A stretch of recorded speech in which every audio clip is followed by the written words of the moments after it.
Hello, my name is Dionysus Richardson, and I'll be talking about NPAP, aka the U.S. National Physical Activity Plan. And so basically, the whole point of this plan is to get people all over the U.S. more active because of certain reasons like obesity and how obesity can bring stress and there's lots of issues that happens when it comes to getting very big and how people would treat that and how it can affect you in your life throughout time. So we're gonna be going over a few things like strategies and tactics. But before we go through all that, first I'm gonna talk about the history behind this because everything has a beginning. Like how was it developed? It was first this idea received some funding by the CDC. Then they recruited organizational partners so this organization could spread, increase, have more influence. The show, it was first initiated in 2008, but then after time and time and again, more organizations kept coming, and it was established a nonprofit alliance, and there had to be some revisions and updates because of a lot of unforeseen things. But eventually, in April 20th, in 2016, it was updated to where everybody think, there's no longer need to be updated. Like everything's well. And the amount of organizational partners is currently 21. For example, you have ACE, American Council of Exercise. You have AKA, which is American Kinesiology Association, and so on.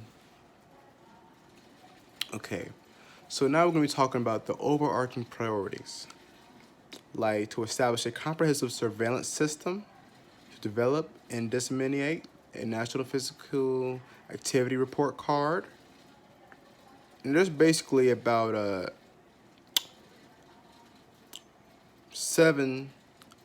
six other priorities they have, but we don't have much time. So basically, we're going to talk about the more important parts, which is the 9 societal sectors. So we have 1, faith-based setting, 2, public health, 3, transportation, land use, and community design.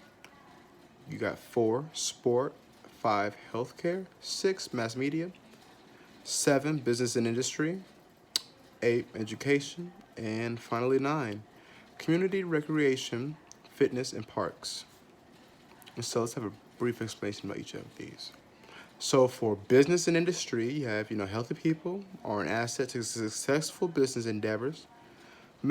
Business can basically play, a very important leadership role in creating and coordinating, supporting, and sustaining public-private partnerships and strategies that promote physical activity.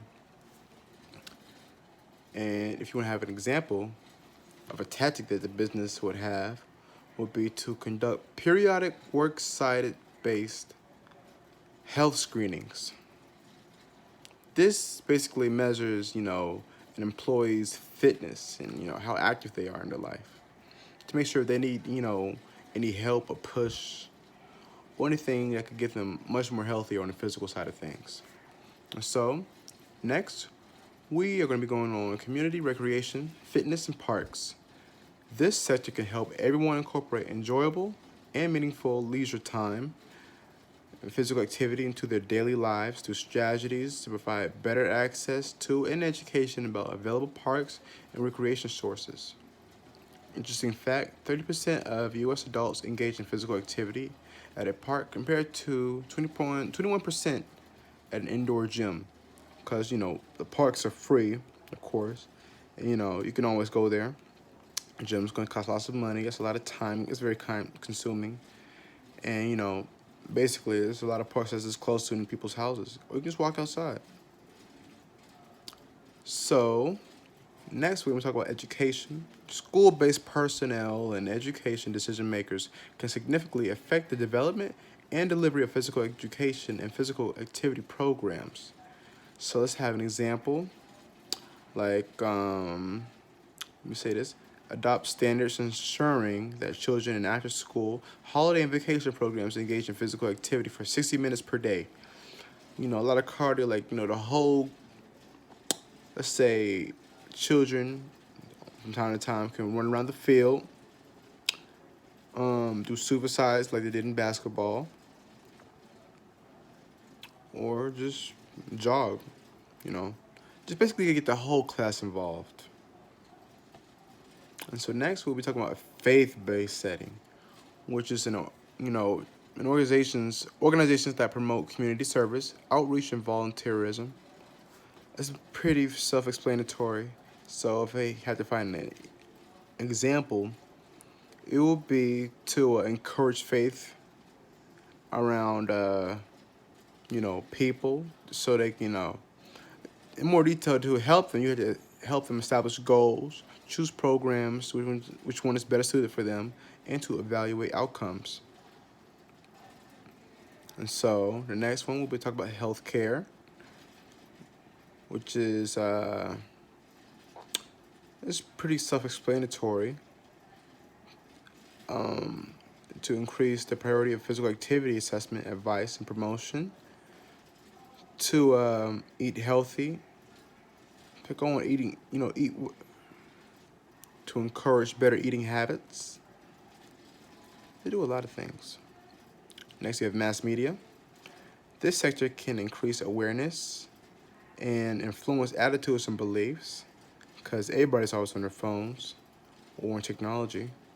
And it's a good strategy. It was like to download an app, like the Nike Run app. It's something that I use personally. Gets you very active. You get the public health. For the public health one, it's more about reducing chronic disease risks, or other things like blood clots, or anything that would happen if you don't do much of physical activity. And there's lots of nonprofit organizations in these. So sport plays a profound role in American society. You're always being active, you're always moving. But you don't want to overwork yourself, so they have some other ways you could transfer that energy. Like stretching on your off days. You gotta adjust, you gotta stimulate economic growth, make a cultural impact. But that's for like another thing. That's not talking about basically the sports body. It's talking about the organization itself, and they want to stimulate economic growth and make a cultural impact. Well, anyone can play a sport and do certain things. You have transportation, land use, and community design, which is a development of our communities to make it easier for people to be active on a daily basis. Equitable design of communities and transportation. You can, safe zones to ride bikes, because I see a lot of people ride bikes on the streets, and that's not safe at all. So it'd be good to have a sidewalk, a bigger sidewalk that have more space. So a line's, sided for pedestrians and the other side for bike users. And so that was it.